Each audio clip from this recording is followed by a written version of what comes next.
Developing communication strategy begins with audience analysis. It's essential that we can, to the extent possible, understand our audience in terms of its general makeup and composition, and perhaps most importantly, understand the attitudes and beliefs that they hold toward us and our topic.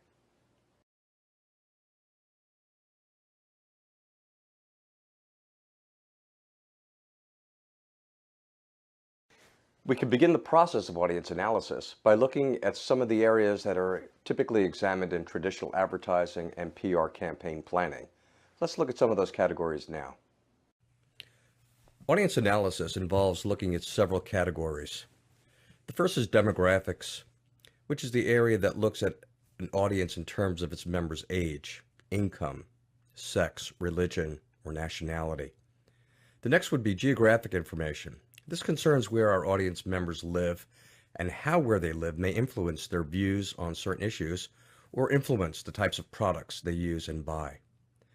Lastly, psychographics. This is a critically important area that looks at what an audience is like in terms of its members' activities, interests, and opinions. Now, by definition, psychographics is focused on identifying people's attitudes and beliefs toward a given subject or issue.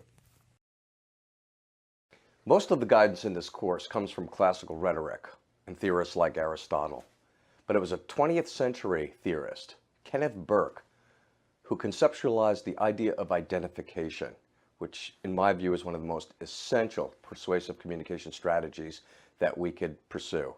Identification holds that persuasion is impossible unless we have forged a common bond with our audience. We can forge a common bond with our audience, or identify with our audience, by focusing on several key areas. The first would be interests, such as literature, sports, or hobbies. Next would be attitudes, such as common attitudes in terms of politics or social issues. Next, values, such as honesty, integrity, or loyalty. Experiences, such as education, vocation. Perceptions, such as people's challenges or the problems or opportunities they see. Or lastly, material property, things such as houses, artwork, cars, or other possessions. As writers and communicators, we can use the process of audience analysis and identification to support and inform the process of rhetorical research. And it's with rhetorical research that we begin the process of formally articulating our communication strategy and specific messages that we hope to impart. So let's sum up.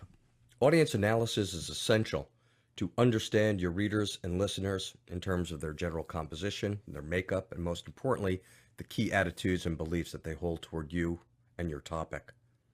Second, identification is a critically important theory of persuasion, which holds that we have to forge a common bond with our audience in order to persuade them. Many people believe that there can be no persuasion without identification. Lastly, audience analysis is particularly important from the standpoint of its ability to help inform and support your rhetorical research and then ultimately your communication strategy and messaging.